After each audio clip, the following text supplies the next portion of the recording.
Maul or Nothing. Hello and welcome to this week's episode of Maul or Nothing with Ryan and Max. And later on in the show, we'll be joined by the star, or one of the stars of Saturday's fabulous victory by Scotland over France in the shape of Kyle Steyn. First up, Max, I think we should put a warning on this episode because he's going to be insufferable. Oh, yeah, well, to be fair, he's called every fixture as well. Do you think he's called it, though? Do you think it's him using his head, or it's just him? No, the Scotland game's just pure patriotism, okay? That's fair enough. I can get from that. But he did call, and fairly, Italy, England, and Ireland, Wales. But yeah, it's going to be tough. It's going to be a tough pod with Ryan Wilson. He's the cat who got the cream. Hey, how's that cream taste? Is it sweet? Is it decadent? Is it luxurious on the palate, old boy? I'm just letting you boys go. I mean, it's a good weekend, wasn't it? To be fair, for the sake of code, for the sake of the comp, it's been fantastic. It's been absolutely fascinating. It was riveting stuff. And as I'm in Camp Scotland. Let's go. Oh, let's go. Okay. Let's coming over now, yeah? Yeah, okay. Yeah, this is it. This is what I mean. I'm straight on the bandwagon, baby. But the thing is, anything can happen, like, legitimately. To be fair, though, it was always going to be difficult stopping France getting a bonus point try. That was always going to be difficult. So, and everyone was lamenting that and being like, well, will Scotland rue this? But mate, you were never going to really stop them scoring 4 tries. We could have, but I think we're just over-celebrating. We've made it 50. Mate, can you just stop? I don't like this fake. Yeah, exactly. The faux humility is disgusting. I was going to do the whole pod like this just to see if some of the sad acts in the comments would react like they have. Like, there's some angry people in there. I love it. I do enjoy it. But boys, it was always going to happen. I said it. I said it right at the beginning as well. You didn't say it like that. I said Scotland will win both their home games. Did I not? Yes. Right at the beginning of this podcast, I said Scotland will win both their home games. Okay. I said they will beat Wales because of the way that the Welsh were. And I said they will beat Italy. That's the only one I've got wrong so far. Fair enough. My only worry, and this is a major concern of mine, right? Because sometimes I know, you know what I'm like, boys. I'm happy to cut my nose off to spite my face. Ireland's the bogey team. No. If we beat Ireland, we are the team that could have got a grand slam, but didn't because they lost to it in the first week. Which I'm actually looking at it going, that is so unbelievably Scottish, isn't it? Mate, when was the last time Scotland won a title, let alone a Grand Slam? Yeah, but also, I mean, there's no chance England are going to beat France, are they? They're absolutely shit. So, it's just. You got me. I'm back. That faux humility for 30 seconds. No. But there's the equal thing to that is we would then have to support England against France, which apparently, I mean, I missed out on age grade at England, and my distant gran that is literally my nana. Was the only reason I played for Scotland. So, yeah, cheers to, I can't even remember his name. But thanks very much again for listening, for watching, for commenting. Matt, someone, what an absolute moron. I don't mind if we lose him as a listener. Thank you for the comments. Yeah, but thanks for the comments. But, boys, it's going to be a weird one. What a tournament. Everything has happened. And some people are asking me the question today, what did you prefer? Did you prefer Scotland putting 50 points on France? And I'll be honest, I'm used to beating France. I think between 2016 and 2021, they never beat us at home. We beat them 3 times on the bounce, I think it was. And then obviously went away and beat them for the first time in 20 years in that COVID game on my 50th cap. So I was used to it. So I just knew it's a different thing for France coming to Nova, right? But listen, it's horrible. But I think I actually did. I prefer Scotland winning by 50 points, or did I prefer Italy beating England? Probably the latter. To be honest, though, like, Wales could have completed the set. There were times in that game where it could have just been the weekend of upset. I mean, let's say upset, potentially not perceived that way by a lot of people, but bookies would say so, wouldn't they? Well, I think that everything will start to change now because of the way, like, let's face it, England weren't great, but I think Italy were fantastic as well. So you can't completely write off as saying England were terrible. They don't have the game plan. They don't have this. Italy were good. They defended well. They attack well. We've talked about their team. I mean, it's incredible. Like, genuinely, this Six Nations has had it all, wasn't it? But I don't know. Yeah, I did think at one point Wales against Ireland, and that gives me even more hope for Scotland going over to the Aviva because I don't think the Irish were great. They weren't something that you look at and go, "Oh, that's an Irish team you should fear."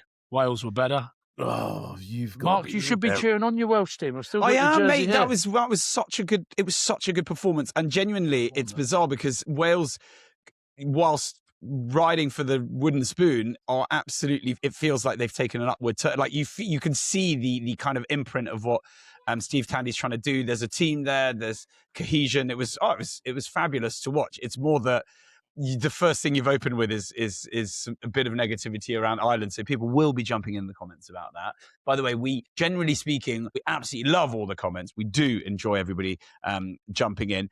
In fact, just before we get started with all of those matches, and it's fair to say, is there a better tournament in the world, genuinely, for 24 hours of rugby like that, whether you're of whatever patriotic persuasion? That was some fabulous rugby. First things first, a huge thank you to our sponsors at NordVPN.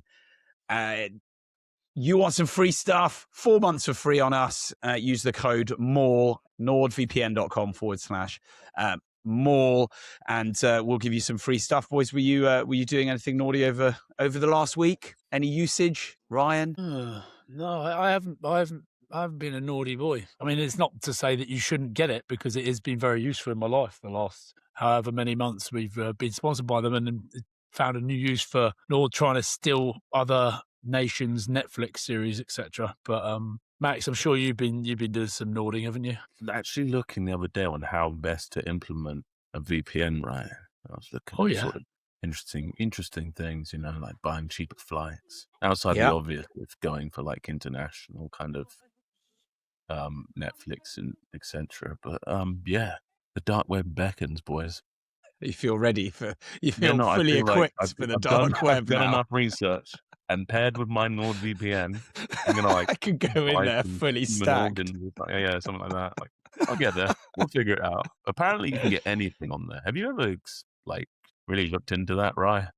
No, I haven't, and I don't think I should even go anywhere near it. No, I don't think you should. You know what I mean? I think he's the worst person ever to do that. But TikTok shop on steroids, you know what I mean? Like Temu for absolute carnage. Everything. Yeah, I'll go have a little look, actually. Big shout out to NordVPN. Yeah.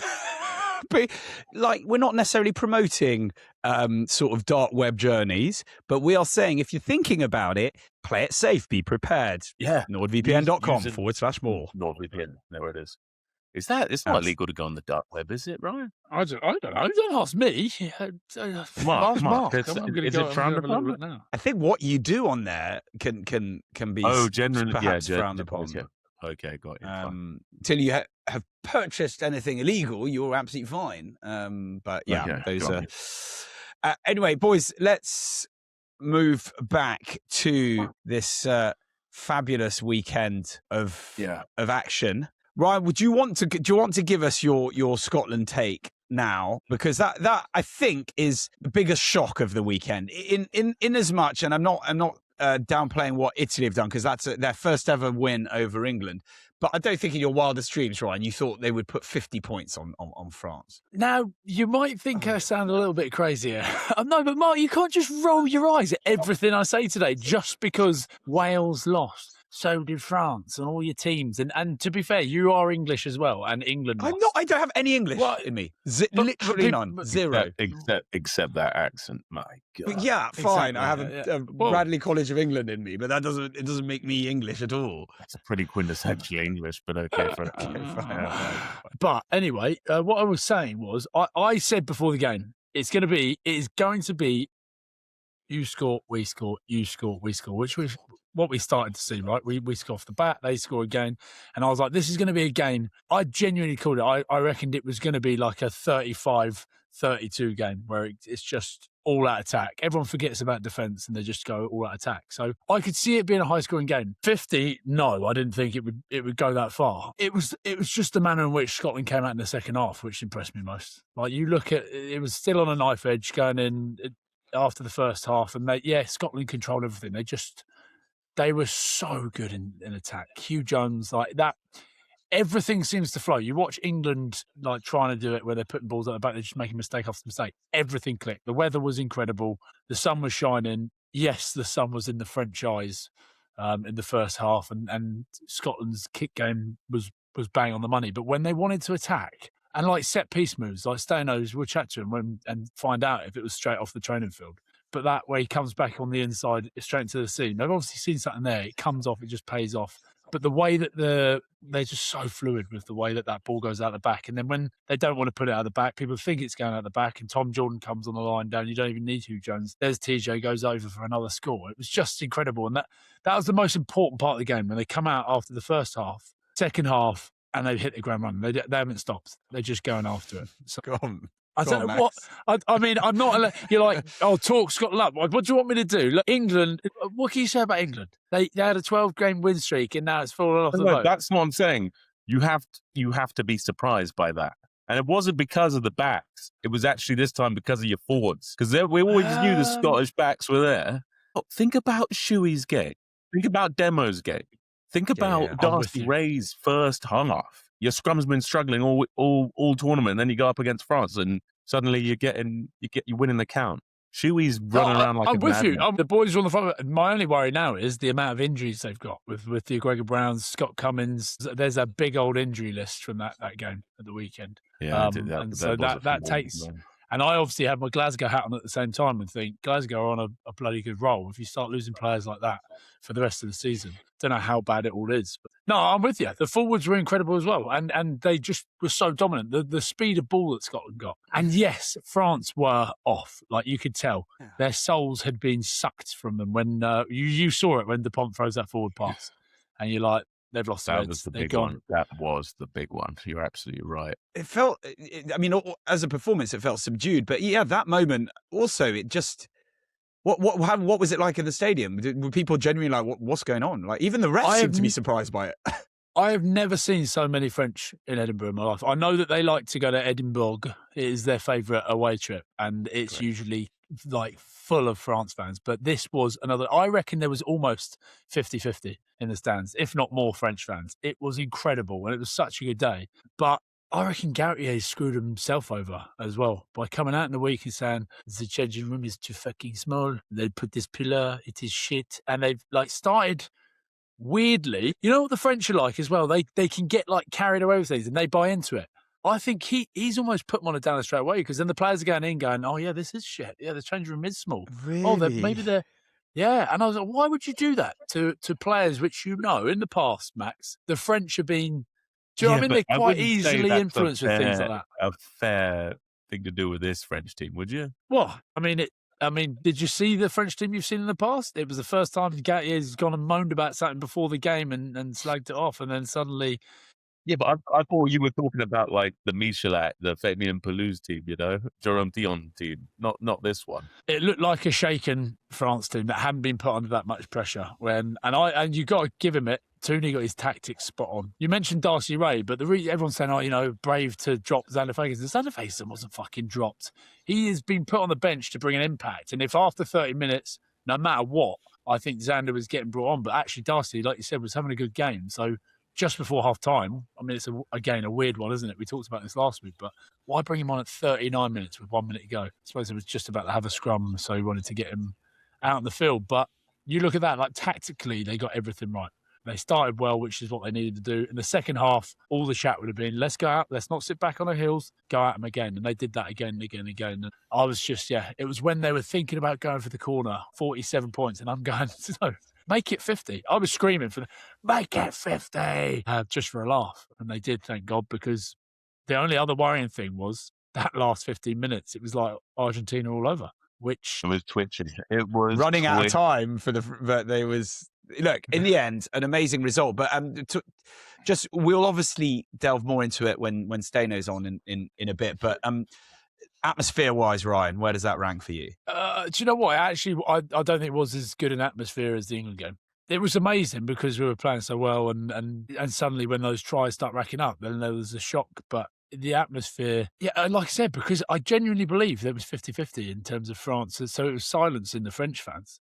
It was up there. Gregor Townsend was asked straight away, is that the best ever game in the Scotland, in the Scotland camp for you? And he was like, "Oh, I'll have to think about it." I don't think it is. I think there's bigger games that have happened. It was just the scoreline that flattered Scotland. I'm not even saying this to be a dick, but I genuinely, I always thought there's a good chance we beat France. It's just a different place for the French to go. It's so annoying, Max. I re-listened to the show just to go for the forecasts, and re-listening to it when you know the results. Oh, it was horrible because Ryan actually does make it. He says it very, very clearly. I've got a feeling, and you and I laughed at me for all of my comments last week. Yeah, I laughed. What I've realised from this, I'm a terrible pundit. Like, I'm awful. I might be the worst ever. And that's fair. That's fine. I'm okay with that. I'm okay. What did you call it? I'm just here for the discourse. I'm here for the devil's advocacy. You said you had the crystal. You're Ray Charles with a crystal ball. It was, just useless. But like, if you actually look at the record with France, that's what I was going. I know what you're saying. I understand that the record is the record, but this French team is a little bit different than that record. Yeah, maybe, but so's the Scotland team, I think. But are there? Sorry, let's just be honest with that. Are there teams you are not? When you were playing, Ryan, and you were right in the middle of that pack and all of that, are there some teams, however good they are, you don't fear them in the same way, right? So Ireland have got a hoodoo over Scotland. That we know that's this kind of perhaps even psychological hold now. But you've always said you've had a great record against France and some very, very good France teams that you've played against. Does that happen, or you take, as a professional, you take every game as it comes? That's the thing. Matches. Yeah, I think. Matchups. I think it's just matchups. Yeah, like I always felt like when we played Australia, it was like, oh, we've beaten them loads. We know how to beat them. We've done them, and so there was never really a big fear about playing teams like that. You'd look at South Africans, for example, and be like, this is going to be a long old day at the office. And especially at that level, international level, you had to back yourselves. You'd be like, right, we can win this game if we get everything right, and if things go to plan. The All Blacks were the only team that I never played, who I think you'd probably look at and go, oh, this is going to be. There's no chance here. But I don't know. Yeah. So anyway, it was a wonderful day, a wonderful performance by Scotland. But again, need to go and back it up. And we've said it, and this is it. Like you said, every week in this Six Nations, we've said what a difference a week can make. What a difference a week can make, and that's it. Look at it now. Everyone at the beginning of the tournament calling for Tooney's head. Now he is coach of the year, and suddenly they're saying sack Borthwick. What's changed, right? What has changed in terms of for England? No, for Scotland. I'm deadly serious. I don't think anything's changed. I think it was always there. Look at Italy. They're so much better than they have been. Like Italy, we lost to a good Italian team and who got off to a good start, and suddenly we were under the pump, chasing a game in the worst weather ever possible. So autumn internationals were just unlucky. But nearly beat. Actually, gave the All Blacks a good run for their money. 21-0 up against Argentina, so it was the fall off at the end. But we've seen that with this team now. But the way that they found ways to win. So the England game obviously blew them away. Wales game, they had to find a way to win that, like to fight back. And the Welsh were always going to turn their game on because it was probably a game that they target going, okay, we could beat Scotland. Even though on paper they probably shouldn't have been thinking that. And then you've got that game where they've blown the French away, but actually lost out towards the end. So listen, if it is the time to do it, as we said with Italy last week, if there is a time, if there is a place for Scotland, it is now the time and the place for them to go and beat Ireland this weekend. And I genuinely believe we beat Ireland over in the Aviva this weekend. Okay, well, we'll get to predictions at the end. But just a quick line. We won't go delve any more into the Scotland-France game. But a quick line for both your thoughts on that Oscar Jegou gouge. Ultimately, he probably, by the time this comes out, he probably will be banned. Boys, what are we thinking? Max is shaking his head. It's not looking good, bruv. Ryan's going different. Well, you stand right. You reckon he's going for the ball, the eyeball? You don't think it's bad? Not as bad as the Etzbeth one, is it? But it's bad. I've probably not seen enough of it. The reaction. Hey, it looks like he's looking for something in his socket. Yeah, it's not a good look. You know when you can't look down the back of the bedside table and you're just like at night, and you're like trying to like fiddle around, and that's how that's stressful is that, by the way? And you're like pushing the plug around, it just won't go anywhere near it. You're freaking out. It's worse than the USB thing. You're like, I swear I've got to write this. I swear somebody's stopping. Somebody's got a hand and they're just pushing it away from me. Yeah. So you're saying that you and Ashman is the plug socket and he is the he's the 3-prong adapter. You're just trying to get it in there.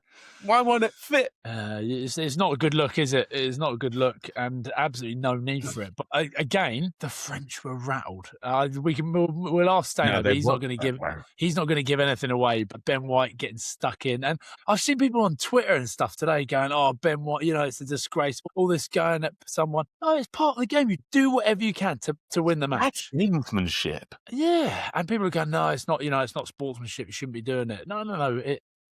It is part of it. And you've got to get stuck into them. They rattled them mentally as well. But it continued on. So it obviously got into Antoine Dupont's head because they didn't shake hands, or he didn't want to shake his hand. What are your thoughts on that, Ryan? I think that's madness. You'd shake anyone's hand after the game. I just get on with it. Even when you've been annoying, like potentially? Yes. Yeah, even if someone has been annoying. I promise you now, if anyone had been giving it me that the whole game, it's not the case. I wouldn't go and then not shake the hand because I was the worst for it. Whatever it took to win the game, I'd say or do. So that's part of the game. That is part of the game. So at the end of it, go and shake his hand. Yeah, but Dupont always comes across on game as a very kind of calm. I don't know. He just seems pretty cool and collected. Yeah, exactly. Like he's not.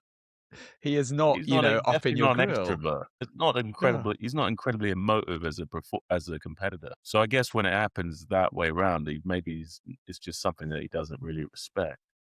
I've barely seen the bloke smile. I don't think I see the bloke smile playing rugby. It's just dead. It's just great white shark vibes, just apex predator vibes. Yeah, but like Ramos dropping balls, Bielle-Biarrey like chipping balls out of the full by accident. Right. Dupont throwing that forward pass. You're looking at it going, these are not mistakes. And that's because you could see they were rattled. They're not used to being under that pressure. They're not used to teams being on the front foot against them, just rattling them, getting quick balls. Oh, yeah, it was a wonderful thing. I wonder what the backlash is, though. Who's the backlash bigger for? France being angry, and then they've obviously got a Six Nations on the line, or is it going to be, who are we going to get onto next, I'm sure? England saying we need a reaction. Are we gonna hit the panic button even more and just change the whole fucking team again? Let's see. Okay, well, that's a perfect question. Surprisingly, I suppose, Ryan. Let's move on to England versus Italy. Perfect segue from Willisoni. Max, your first thoughts on all of this? It's tough, isn't it? It wasn't great, and it's got worse. Oh, to be an England fan must be tough. So many England fans going across to Italy, spending their money. It's weird, though. It is weird because everyone kind of chats up like, well, this is really bad, right? And then they also say at the same time, Italy are really good, though. Well, a lot better. Should England lose to Italy? They did. Is it acceptable? No, Ryan, of course it's fucking not acceptable. There you go. It's not acceptable. Precisely. Look at Benetton. They've got Benetton and Zebra. And let's face it, Zebra are not giving much to the party. Rock bottom of the URC. So you've got one. You've basically got your club team. How many Premiership teams you got? It's just madness that they are underperforming like they are. Agreed. So where from here? That's the question. I don't even know if the solution was for the huge amount of changes. It feels like, in hindsight, obviously he was under a lot of pressure from the press, etc., from the fans to change something, and he drastically changed it, and it doesn't. It seems to be more systemic than simply personnel driven in terms of the team. Max, you've been in camp. You said the vibe is great. The people all get on. You were raving about all of that. Mark. I can guarantee you right now, the vibe from when I was there will be very different to this week. You're 100% record, Max Lahif, going in camp. I think it'll be a lot. I think it'll be very different. So yeah, but I can't. Yeah, I genuinely couldn't speak in more glowing terms of how my experience of that camp was in terms of the culture, in terms of the environment. And it's very sad to see them going through it, the doldrums of sport, as it were, right now. But in lots of ways, it's a great period of time to glean something valuable. The learning. Isn't that what they always say? Failure's the greatest teacher, eh, Rock? You don't lose, you learn. Okay. You don't lose, you learn. Fuck it, honestly. No, shut up. No one cares. I agree. Okay. I agree. But I've got to put silver lining on this very, very stormy cloud. No, it's a stormy old cloud as well. Well, just quickly, you just received a text, and judging by your features, some of the things I might have said might be erroneous from the start of the show. What's going on? Yeah, been let down by my mates, haven't I? No, not been let down by my mates. The boys want to get on, but Scotland camp boys are trying to keep a low profile. We're sorry. Okay. If anyone feels like they've been led on, it wasn't the plan. I did suggest that we just pretend that we're getting Stainer right at the end of this, but we are no longer getting Carl Stain. Let us know if you would have preferred that we'd let you know right at the end of the episode or halfway through. If we'd lured you all the way through to the end of the episode, would you have preferred? Maybe we still put them in the thumbnail. Put them in the thumbnail still. But yeah, no Carl Stain, so I'm going to have to give you a little bit more of a debrief on what was said on the pitch because I heard a few things. Nah, I'm joking. We'll get a lot more of the players next week as well for our bonanza. That can lead us on because that will happen. We apologise for that. Let's get back to England versus Italy in Rome. Oh yeah, and of course, we've praised the Italian performance because it really was something to behold. But I think most people would like to hear of the fallout from the England side. And Max, let's start with you. Of course, a lot now, because of the changes, a lot of the conversation has then swung back towards the management and the style of play in particular. What are your thoughts, firstly, on this the persistence with the kicking game, Max? It's not just the kicking game because red zone entries are pretty good for England. They just need to be more clinical with ball in hand and attack. I think that would really, really smooth over the big kind of question mark in the rim about the plan. It comes back to just bullshit. There's so many turnovers, and then that leads to. But it doesn't help when you make that wholesale changes, Max. That's not going to help it, is it? Mate, I agree with that, but it's a lot. It is a lot. It's a lot of pressure, I suppose. But you've got it. I think you've just got to die on that sword and stick to your guns. Those are clearly his guys. So I think red zone entry, discipline, and just like being a little more, just being more clinical, ball in hand. Like they are getting in positions on the field to score. They just keep coughing it up. And then off the back of all that turnover, there's all these like funny penalties happening. Like Marrow's one. It's just under all this pressure, and then that's just a daft yellow card. But that is mental for your captain to be doing that, like, because he gave away the penalty just before as well, am I right? With his hands on the floor, he goes past the breakdown, and then literally about a minute or two later, coming through, slapping the ball out right at the end, where you're like thinking, it's just what is going on? Like you said, it's pressure, and you see when he snaps at Finn Smith when he goes mental at him. And did see that, yeah. But was that Finn or was that Ellis Genge because it's Ellis saying, "Give it to me, I want to score" type? I thought that was Ellis saying, "Let's go for the corner." I didn't. It was like he's having a gag, didn't he? But yeah, Maz was clearly not, and it didn't look great. That's when you see the pressure's on. That's when you see someone snap like that. But at the same time, if that turns. If England win that, it's leadership brilliance, isn't it? You know, when Dan Biggar used to come out and scream at players all the time. In fact, Dan Biggar loved it. He used to bully George North all the time for Wales. Do you remember Josh Adams as well when he went mental at him? Just before half time, it was that was to be fair, you saw Finn Smith as he's jogging back straight away at Toje, him and like they have a laugh about it. Straight after he kicks the 3 points, so it's like squash. But you can make a mountain out of a molehill with that, can't you? If you want to. But Toje, you could tell he's under the pump by like making mistakes like that and doing stupid stuff. It's not just him though. It's definitely it's just a team thing right now. Should I throw a spanner in the works? Go on. Yeah, go for it. Do you want me to throw a spanner in the works? Throw that spanner in the works. Well, you just had one. You just had one ready. Just had one ready. I had one in my hand as he said. Max has a tiny little spanner in his hand, which makes this even more relevant. That means this must be true. But I mean, I've heard Franco Smith for the England job. That's what I've heard. That's cool though. You just thrown that in there. Very, very interesting, spicy. Now what's how?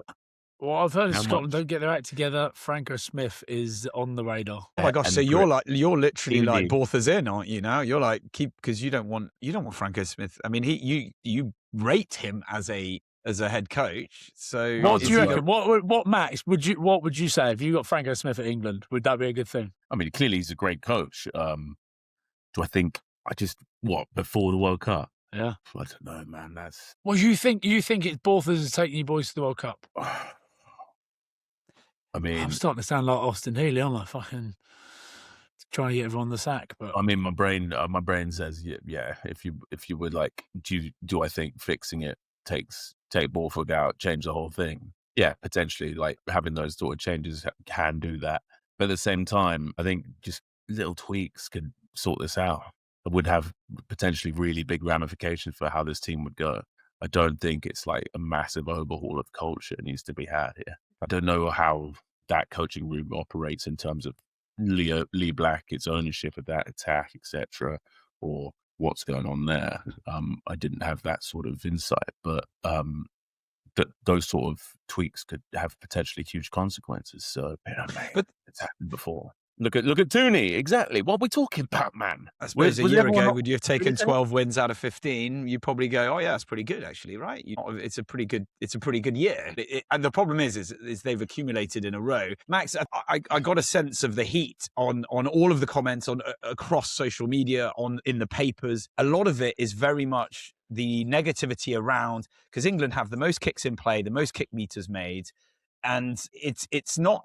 It doesn't seem as an enjoyable type of rugby, and it feels almost the game plan isn't set up to win. Now that sounds ridiculous. Of course, it's set up to win, but it feels almost anachronistic. It's not quite modern enough. What would you say to that? Well, is it the kicks, or is it how the kicks are working out, Mark? Because right now, statistically speaking, England have only kicked the ball in play 3 times more than Ireland and Italy. Well, someone's got some stats to hand. Would you say Ireland and Italy are sort of more aesthetic team to watch? Yeah, interesting. Yeah, no, exactly that. But you could say it's very boring. Like what did Warren Gatland used to call it? Warren Ball. You know, that Welsh team that won everything. But they got it done doing it that way. But when teams are winning, though, these things are overlooked, aren't they? And ultimately, off the back of kicks that are chased well or regathered, you actually do get quite good rugby. I don't know if it's still the same now, but when I was playing for Scotland, I remember Gregor Townsend having this stat that the teams that kicked the most won 100% of the time. There was a stat over a certain amount of time, and it was as long as you kick the ball more than the other team, you win the game. And so we get to the end of the game, we'd be in there on a Monday, and he'd be like, "What was the score? We've lost." And he put the kicks up, we kicked less, we lost. And we're like, we're just going to kick the ball for no reason. Do you know what I mean? But it was there was this stat that he lived and died by. It was like, we just need to kick the ball more. It's kicking on your terms, isn't it? That's what a lot of coaches say. Yeah, of course you want to kick on your terms, but it was just, and that's what happened against Scotland in that game against France at the weekend. There, we actually still kicked the ball more than France did. Yes, but you can't watch those two matches. You cannot watch those two matches, and most of us did side by side, and effectively see two completely different. I mean, one was amazing for the atmosphere for how Italy have done, but it felt a very boring approach from England. It didn't seem enjoyable against the 90-point tri-fest that was happening at Murrayfield. I can't believe we're talking about kicking and stuff when I've completely forgotten one of the best things of the weekend, which Mark is going to shit his pants when I tell him. Do you know who I watched the England Italy game with? Serene Royal Highness Prince Albert. I forgot. I went for dinner with Prince Albert after the game. Why? Because of Archie Fit? No, why? No, nothing to do with them. Because he was with a friend of a friend who got a message and they said, "Oh, come up and come up. We're up in the president's box." And I was like, "Oh, right, okay, I'll pop up." Walked in. There's His Royal Highness, or whatever you call him, the Serene Highness. Yeah, Prince Albert. And he was like, "Oh, you want to come for a bit of dinner?" I was like, "Fuck it, why not?" Little private dining for 10 people. And went for dinner with Prince Albert. How good is that? That's so random. I can't believe you forgot, because I was watching the England-Italy game with him, like mental. When you just said, we watched them side by side, I was thinking, I watched it with Prince Albert. So yeah, that's quite cool, isn't it? Did you tell him, see him down at the, did he invite you for the GP? He said he loves Prince the podcast. Albert of Monaco, in case anybody was wondering. Yeah, he said he loves it. He said he loves the podcast, Max, and he can't wait to hear what we're going to speak about this week. So There we go. Right, so let's keep going, Max, with some of the people. Okay, so I'm just going through people's fury. Why didn't they compete? A lot of people going, why didn't England compete at that last line out? There's an entire article from Stuart Barnes saying, in fact, even if you don't remember that last line out, or why didn't they compete when Michele Lamaro had to throw in? And Michele Lamaro threw in. I don't even remember the last line out. Where last line out, it was that the Zebre hooker has come in, and he has to, they have to secure the ball to put the ball, and no one jumps. I've rewatched it. No one gets up off the ground. There are so many calls for staying down because that team's going to maul the ball. So I don't know. You're right. You got to go up there, but they're definitely mauling the ball and then they're killing the clock. So potentially they're getting ready to counter the maul. Because if you're down and they win it if you're up and they win it in the zone behind you, it's very much more difficult to kill them all. So if you're down on the floor, ready to contest against the maul and just win with more D. Yeah, but in that very situation, they're going to kick the ball out. There's no point. I mean, they're not going to try and maul 90 yards to get to the try line. They're just no. They're going to maul it for 45 seconds. But if I'm on the floor, right, and I've got who's on chess, I've got Chesham, who's a very good maul shredder. You just put them down the seam, you might get that ball back on a turnover. Okay. So that was fair enough. Potentially. Max, Ben Earl getting a lot of heat for coming out and fronting up and talking to the media afterwards, but saying that England were unbelievable for 60 minutes. And then some of the articles are being like, are England fans being gaslit by the players? What are your thoughts around that? No, that is come on, man. I'm just saying what I've read. What do you think? What is your opinion, Mark? Are England fans being gaslit by the players? 60 minutes, man. England were good. I think they're being a great lead. If I was an England fan, I would be... Okay, unbelievable might be an overstatement. It might be an overstatement. I'll concur with that. But they were good. Like that try made by the Saints was wonderful. There was lots of positive stuff there. Italy's scrum battle, I thought England were out on top on that. Like, there was lots, and that was like a big weapon for them. They've been dominating everyone in the comp. So there's lots to like about what England were doing. It's like, if you look at all the stats that people love, like dominant meters after the contact, dominant collisions, England are up there for all of them. It's just that last little bit in the red zone and where it matters on the scoreboard. Absolutely, Ryan. I'm not going to shirk that, but that's what's going on here. So everything is a bit more ticker, a bit more ticker. But you still think you're on the cusp? I think there's a little tweaks here and there. I wouldn't maybe not call it the cusp, but the butterfly effect's real with these kind of changes. Absolutely, especially in pro sport. You're just gaslighting us. I'm gaslighting everyone. God damn it. England are terrible. Fuck it. I give up. I capitulate to this kind of fucking inquisition. Yeah, that's it. It's when you admit to a crime. He's a traitor. He's a witch. They're all witches. Burn them at the stake. Damn it. That was so easy. I can see. Matt, let's just talk about Warhammer. Oh yeah, look, guys. Let's go back to new Warhammer. New one. Yeah. So this is like. I was going for like a Harkonnen color scheme. So I've only really done the t-shirt and the flesh, but I've gone for like a pale green. Look, he's got some really decent forearms on him. Quite happy with how that's come out. And then that's sort of meant to be like a dark purple because he's kind of like a stealth boy. He's a bit commando. So purple in Orc lore, if you don't know, is the sneaky color. So an Orc would say purple makes them invisible. So there's a question from Jigsaw, J1G Saw, but Jigsaw, what's your favourite legion /chapter? Loyalist Legion. Oh my God. I was like a Blood Angels guy day one, but yeah, I'll stay with the boys from Sanguinius. But Traitor Legion, definitely Alpha Legion. Okay, there we go. Ryan, look. The question was made by one of our fabulous viewers on YouTube, and they asked you would come into the comments, and we absolutely want to hear. No, to be fair, I prefer him to the other bloke. What I'll say is right. Did you enjoy the Marvel movies when going through your early 20s, etc.? I spent a lot of time in Disneyland Paris. I spent a lot of time at the. Yeah, so I predict that there will be a storm of Games Workshop cinema coming soon that will have a similar effect as Marvel. in terms of popular culture.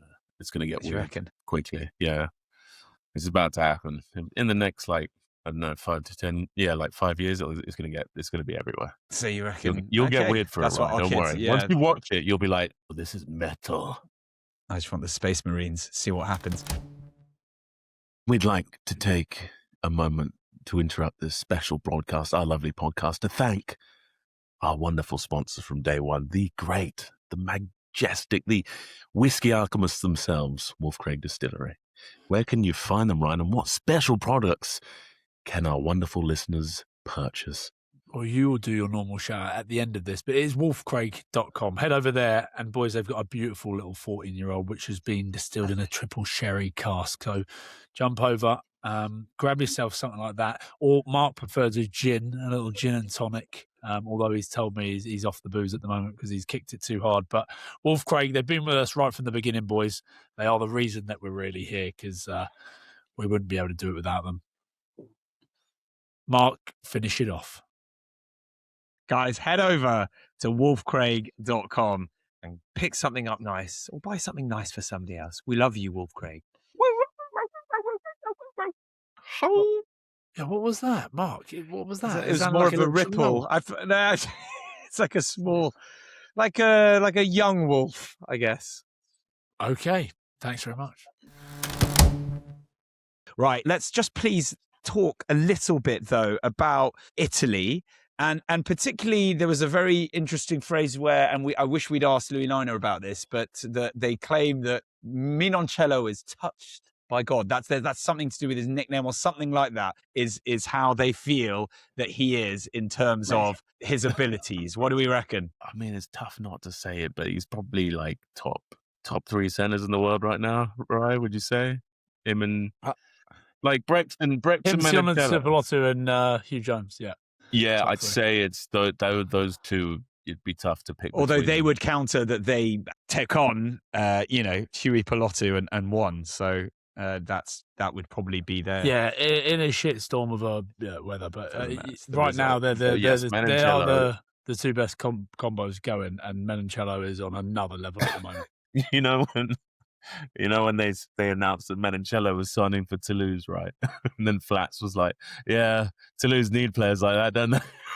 That's how everybody in the world who isn't a Toulouse fan felt, right? Like, mental. I was like, "Oh, that was funny." I enjoyed that a lot. But yeah, he's brilliant. Like that finish where he's put who finished that try for him, but that break he made was absolutely brilliant. He's the bump as well. That was like no right to bump Daly there. Gets out of it. It's incredible athleticism. He's playing very, very well at the moment.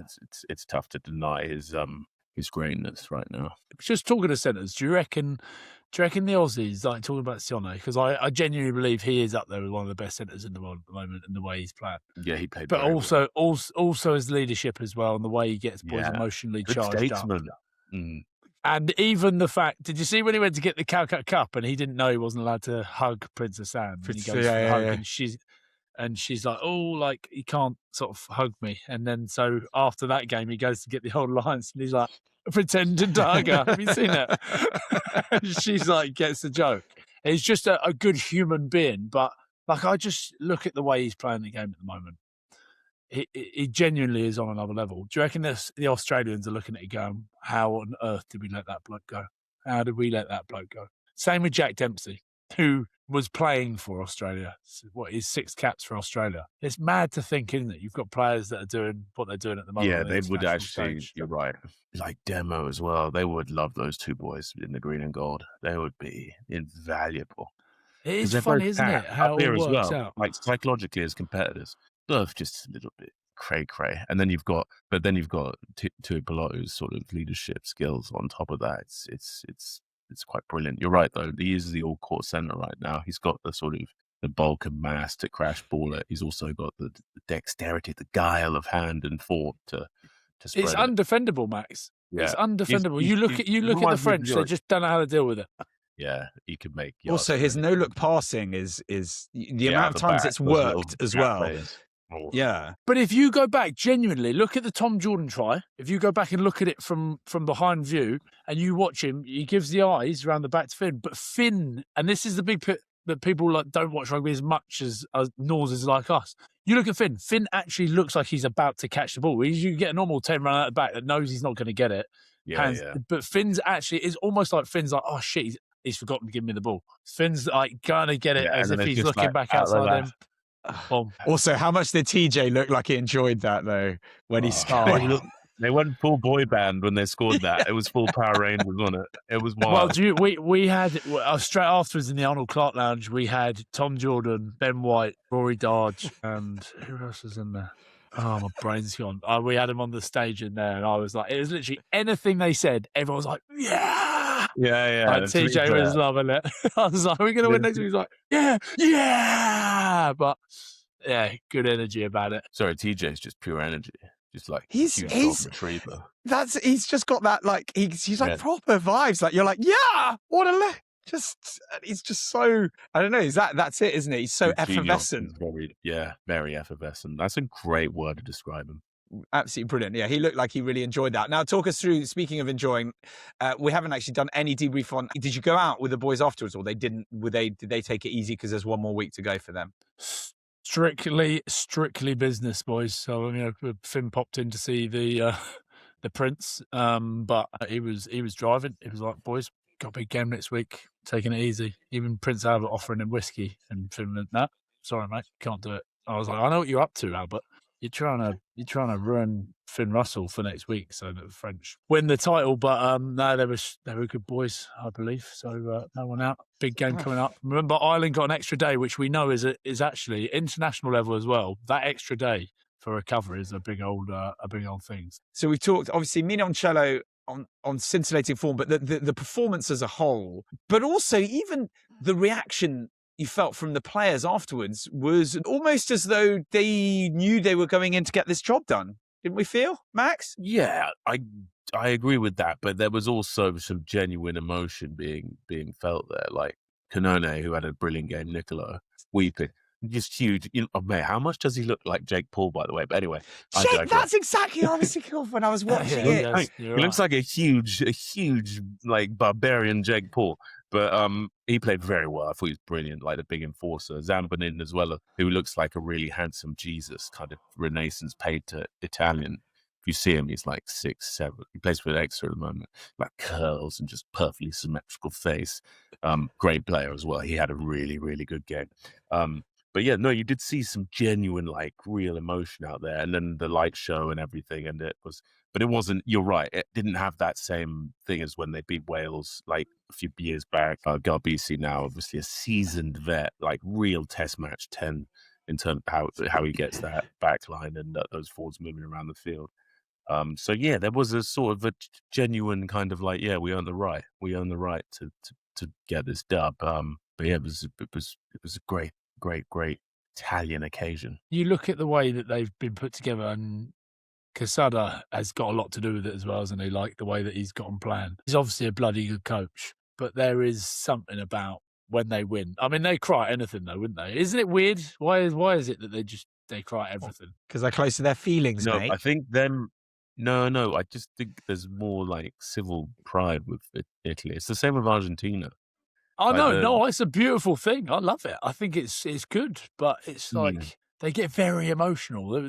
It's something we used to talk about when we played them. We're like, we know that, that Latino spirit in them that we can like get under their skin with it. And you just felt like that game, you're like, it's on a knife edge. Please don't do what you normally do. Please just don't make a mistake. And when Lamara gets that turnover, I'm going, oh, it is close to being in the side. Very, very, very, very, very close to being in the side. Right. But if you're the referee, you're not saying that's in the side there. You're going, okay, that's all good. Actually, I wondered that. Did you think there was the history in that call? Because it looked at first like maybe it was. I mean, Max is an England fan. Was that in at the side? If I'm a Toja, if I'm an England player there, I'm going, can you check that? I'm going to check it, but I don't want to take anything away from the Italians because it was. To wonderful. Be fair, their breakdown was exceptional. Their defensive breakdown work was awesome. They turned over a lot of ball. Like it was more the ref trying to get Underhill off for his blood for a burst ear, and he's going blood replacement, and he said, "You're not a medic, you're a referee." So fair play to him. That's what he said to the ref. The ref he needs to go off. He's like, "You're not a medic. You're the ref. You're the ref of the game." He did. Yeah, he lectured a ref. That was funny, and French one too. That would not have gone down well. No. Does that endear you then? How does that work? No, it doesn't. It really doesn't. Yeah. Which is sort of true though. You get your ear sort of, and you know what his ears are like. Yeah, he's just he literally looks like that thing you just showed me. What is it, Warhammer? It looks like that orc. Yeah, no, he's full.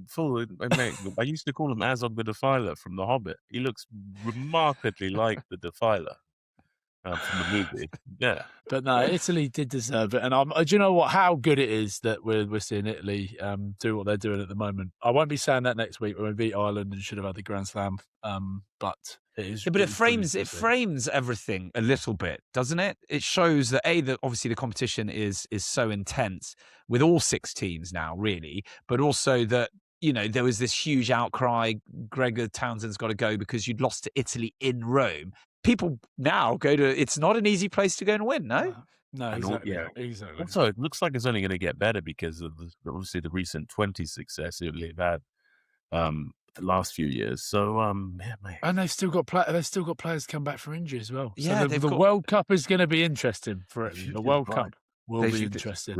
Yeah. Ironically, that pathway was all set up by Conor O'Shea, who's now sort of doing a similar thing for England. So it's you see the fruits after all those years. Let's move on to Ireland versus Wales. We're not told off, Max, because we're quite good, but Ryan is always told off for not really putting any. Well, you don't really tend to say a huge amount of positive things about Ireland, and you've been throughout the tournament have been relatively negative about much of their performances. I know this. Hold on, Max has been the same. Max has been exactly the same. He's been saying, if I'm going down, I'm taking everybody with me. Sit there on your own. About who? Ireland. I said Ireland are good. Yeah, old Splinters here sat on the fence. Okay, now. I am the fluffer. That we know that. Okay, my job is just to sit here and just move it along. Okay, that's the whole point.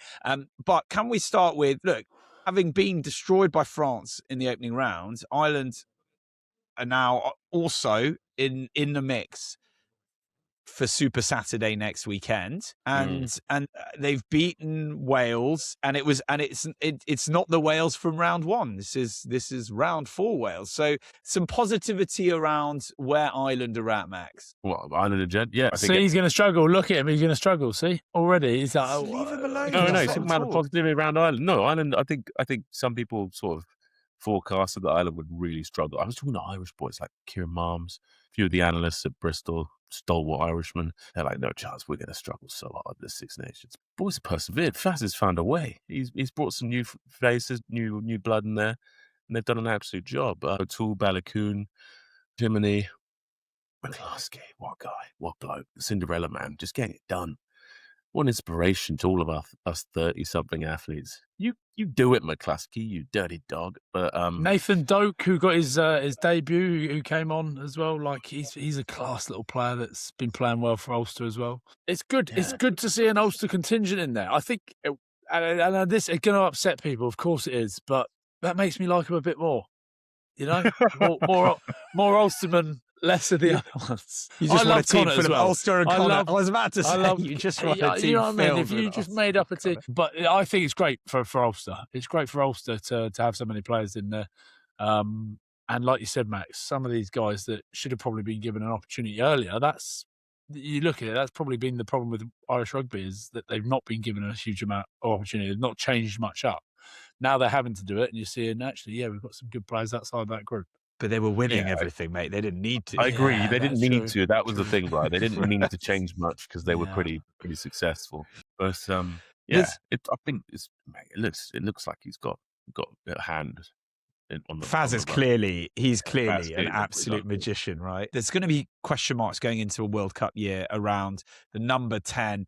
Jack Crowley with a good try, but again off the tee, not as successful. Where do you boys stand on who do you put? Crowley. All of your eggs in the basket. You think all of your eggs in the Crowley basket? I'm Camp Crowley, man. I like what he's about. I think both sides of the ball as well. He's there. think you just give him the reins for a bit. Give him the same kind of time that he's given Prendergast. Just get him reps. I think he gets that Irish backline looking a little bit more kind of punchy, more productive. I think the minute they put him in, it's looked a bit better. So, is it all down to him? Probably not, but it's definitely indicative of him being selected. What about Harry Byrne in the sort of having a more steadier hand? That because again, we're getting close to the World Cup. It's a year out or so. You've been up close and personal with him when he was at Bristol. What are your thoughts on that? Yeah, man, I definitely have him involved. Like he is involved, isn't he? He's in the squad. Yeah, but I think he had a head knock, was it? I think, or something. Oh yeah, he does get a few of those. Yeah. I mean, he's a brilliant player as well. He had wild wrists, like hands like a heart surgeon. He's not. He's a gunslinger. Be great to have him in, like, especially for Leinster. He's got back in there and he's made it his own. He's been playing a lot for them. So I'm interested in how he goes in sort of this Champ Cup and the rest of Leinster season, and whether that will sort of put him in good stead for getting some more caps, more time with the green shirt. Fair enough. Now let's turn our attentions to Wales. And man, that was enjoyable as a Welsh fan. It's weird to say. Obviously, no one likes losing, but it's almost like Max, I think around round 2, you're saying you couldn't see what they were trying to do. No, against England, you couldn't see what they were trying to do. Now it feels as though there's momentum, there's something happening, and that Welsh people can take a bit more positivity from the Six Nations, even though we probably will end up last. Yeah. There's still a lot they could sort of do, but in terms of like an identity, it looks as if they're just ramming the door down around sort of the pillars around the breakdown. They're just back in that pack. It's tough nose, it's flinty. Dowie, Rhys Carre doing mad things. Louis Bielle-Biarrey. Have you seen that? Max, if you thought 5 meters out felt like far out, imagine what he felt like. Mate, can you imagine the distance he felt? Imagine you'd have felt he's like Mo Farah. You'd have felt like Moses taking the people across the Red Sea as it parts. You'd be like this, Balakoon, have a go on that. He bites in there. He looks back. He's got Tyke Furlong on his inside. He's tired. He's absolutely gassed him. Mate, Rhys Carre can shift. My guy's big, but he can move. By the way, it wasn't just like that was the only thing he did. He carried in the tight like you wouldn't believe. Like it just constant. They use him off of everything. Any quick taps, the big fellas round the corner. But then he's still got the engine to have that turn of pace as well. When he gets the smile in slow-mo. When he knows he's... I was even sat in the house watching it going, go on, Big Red. Bex is like, what? You got it, Big Red. You got it. Mate. So not even surprised. He's such a good carrier. Like, brilliant player. So stoked for him to get that much space as well. He looked like Buzz Aldrin, didn't he? He was comfy. He was very comfy. Good on him. What a man as well. He just looks like a lovely bloke. But yeah, it'd be just like, I know Edward's going well there at 10, but like, I think Costello gave him a bit more sort of like expansion in terms of steered him around a lot better, kicks a lot better. Yeah, do you know what I mean? Like Josh Adams and Lewis Ruiz-Sama and me and stuff not really getting much time on the ball. Just like they're just not being used, not being utilised. It doesn't get outside there. So there's so much more depth to this Welsh team, and they haven't unlocked yet. They're just sort of sticking to this sort of very purist sort of attack around the breakdown, rely on grit and D. Like the tackle numbers were mental. I think Jackman, what was he on? He was on something mental, silly numbers, like 33 on tackles or something. So shall I tell you something even more mental this weekend, Max? I reckon they beat Italy. I think they beat Italy at Principality. Even after we've just talked the Italians up, I've got this weird feeling. You know what? I'm with you this time because your crystal ball's better than mine. Mine's a little shinier right now. You just need to have your finger on the pulse, so to speak. Yeah.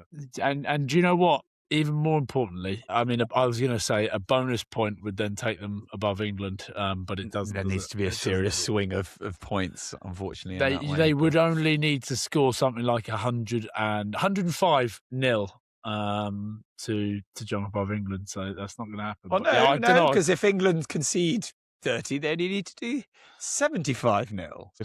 There you go. But I don't know. I've just got this feeling that down at the Principality, I don't know. Yeah, I think that's their final game where they switch it on and actually they upset Italy's.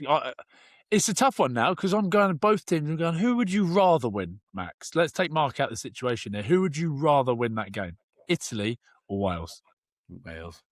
You'd rather Wales. So you wouldn't want Italy to have their best ever Six Nations of all time. That respect on that front, yeah. But I kind of just want Wales to just get a dub. Just get that one win out of the way. Yeah. To show something for the tournament, prove that. I know, but I truly believe the Italians deserve to have their best tournament, don't they? Exactly, really and potentially finish third. I mean, to be honest, I'm going with your call because I believe that you have a better knowledge of the game than I do right now. I feel like I just don't know what I'm talking about half the time. Oh no, I'm saying, Matt, so none of that is. I don't know why you suddenly. Max's English patriotism has burnt him. So I'd say Italy were going to win that game, but it's going to be tight either way. It's going to be close. But do you know what? I'm with you. I want the Welsh to win, and I think the Welsh may sneak it. I think they'll do it. So for anybody who doesn't know the permutations, France bonus point win, enough for them, more or less enough for them to take the whole thing. If Scotland beat Ireland in Dublin and England do manage to shock France, then the title goes to Scotland. Scotland bonus point win and a regulation 4-point victory for France would also be enough for a first title since 1999 for Scotland, which was the last year of the Five Nations. Third placed Ireland can clinch what would be a third title in 4 years if they beat Scotland, and England do overcome France. Boys, predict Super Saturday for me now, please. Shall I give you what I think straight off the bat? Go. I think France beat England. I don't think England have enough to do it. I think the French should be really pissed off. I think they win, and they win the Six Nations, which is sad to say, because I'd love to see Scotland beat Ireland. Wait. There is a scenario, though, where if Scotland win and France win, England just have to stop France getting a bonus point. Is that correct? Yeah. So if France don't get 2 bonus points, Scotland do have a bonus point win, then I see nothing but a French bonus point, though. Yeah, it's not been a watertight deal. Who knows if it's is it raining in Paris this weekend? The perfect situation would be France win, don't get the bonus point. Scotland get the bonus point against Ireland. But I can't see it happening. That's can you not see? Sorry, what can't you see happening? What about Scotland, Ireland? I think that would be more difficult to potentially get the bonus point there. Although if your attack's the way it was at Murrayfield, then you shouldn't really have an issue getting a bonus point, should you? Yeah, I think Scotland are going to get that done. Yeah, I agree. So you think if Scotland win against Ireland, yes? I agree. Yeah, I agree with that. I think Scotland. Do you reckon there's an emotional hangover there? No, I don't know. I genuinely, I think the boys were happy with the win, but. Like I said, it was the man who getting 50 points. Actually, it was only by 10 points, and it took the gloss of the game maybe a little bit that France scored all those points towards the end of the game. I don't think they were that. It put a dampener on the game that they scored those 2 tries right at the death as well. So, no, it didn't seem like there was a massive thing. It'd be like, right, they would have got in the sheds afterwards and gone, we haven't done anything yet. Let's get ready. Let's go and beat Ireland for the first time ever under Gregor Townsend's reign. Yeah, I'm thinking, especially if the Scottish pack turns up like that again. Oh, yeah, that's definitely Scotland. I think get that done. It'll be tight though. It'll be but to say that, Max, I think Gregor Brown's out. I think Scott Cummins is out. Stano's was a cut. It wasn't. It was actually a really deep cut that got him off the field. So I think he should be okay. Hugh Jones, bit of a question mark there. Like we said, Gregor Brown and Scott Cummins have been instrumental to what Scotland have been doing. So. You've got to bring in a couple boys, but yeah, let's not get too hung up on injuries and who's not going to be there. Let's just stick with what we're saying. Scotland for the win against Ireland, Italy to lose against Wales, and I think France win. Do you think France win or England? God, I think France are going to win. Yeah. No, so it could be just sat in a. I could just be sat in a pub with a pint of mother's milk because I'm going over there at half time at Murrayfield. I booked my flights over to Dublin because I was like, I am not missing this. So I'm going out Saturday morning to Dublin, and I will be sat there with a pint of mother's milk after Scotland have beaten Ireland in a pub in Dublin, just hoping that France win but don't get the bonus point. Oh my goodness! Do you want to come? You're off, Max. You're actually off, by the way. I mean, as I know from when you send us your schedule, I believe you've got Saturday, Sunday, and Monday off. Max, so I get you a ticket. You keen? I'll TBC that. Wait a sec. I need to check something potentially. Okay, because you've got Cheltenham as well, haven't you? Yes, it's going to potentially be a very big week for Max and its liver. And that's okay. It's a big old week for Max. Sometimes you just need a few benders in you. You know what I mean? Reaffirm what's good. As it clarifies a man's convictions. Okay, boys. Just enough time to go through our fantasy team for the week. How has everyone done? Let's start with you. I mean, Max is exhaling in a way that implies he probably hasn't done a huge amount of good work in the app. But Ryan, go. Where are you sat? I will also admit that when I sat watching the Ireland versus Wales game, I was looking at thinking, Chris Carrow would be good to put in your, oh shit, my fantasy team. So I forgot to do it as well. Fucking useless. You guys are useless. So yes, we are. Like, so annoying. I wish I wasn't useless. I think it's fantasy rugby. Fuck's sake. I tell you what, though, I don't even know how to go and look at it. Whilst you're looking at that, I did amazingly. I was like, amazing. But Lahif for England came in 4th. So there is somebody there fighting for you in this week's rankings. 385th. There you go. Oof.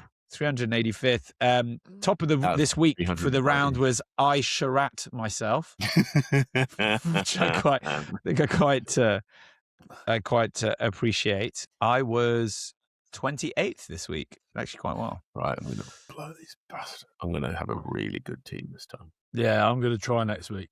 You're going to try? Well, please do try. Where are you sat, Ryan, overall? No idea, because I'm currently on my phone. I can't log into it, so I'll tell everyone another day. Okay, I'm 45th, just so everyone knows. It's a man that's given up. Wow, that's really good, Mark. Oh, I wonder why he was so desperate to do it. Oh, please, that's actually really good. Please, can we do it this week? Thank you, Max. Please. Sorry, there's a really annoying mosquito for all of you who are just listening on the podcast. That must be so annoying having Wilson in your guys, please, let me do it. Please, let's talk about it. No, we're okay. Let's just leave it this week. Didn't have the eyes up. Sounds like you're doing an impression of Frank.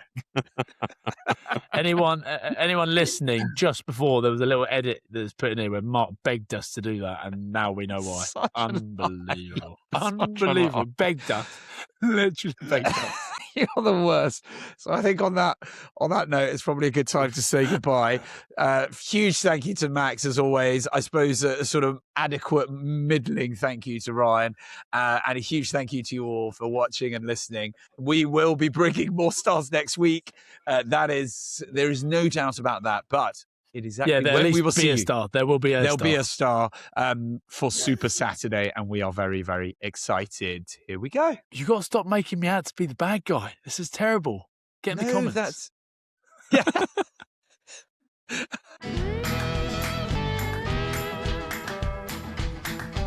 More or nothing. Honestly, I'm like just becoming the pantomime villain. Shit, what's the forfeit, by the way? You and Zeeb's shirt. I think he's wearing a tattoo, like a tiny caricature of each other somewhere. Oh, yeah. Like maybe like on your ankle. Under the foot. Like little caricature, because Zebo's would be quite funny, just like a smiling little bald sort of Irishman, and then and your face is quite easy to tat as well. So and then you just always have a story about it. A bit like the real sport. Nothing big. A tiny Oh, you think it's one. a good idea that I get a tattoo, Mark? Yeah, you think that's a good idea? Mark's like, I think that's quite a good. Says the man. Like, why are you? Why is Ryan? Says the man in 45th. But maybe we should do. Wait, why? Actually, now we're at the end. Maybe we should do tattoos. Come in the comments, tell us if Ryan should get a tattoo. I know you're so against it though. That's quite funny. I thought you'd be loose and be like, yeah, I don't mind. I'm easy to do something stupid, but it's this idiot that's going. Yeah, actually, tattoos are a good idea. What? Yeah, that's a great idea. Yeah, I love that. Good idea.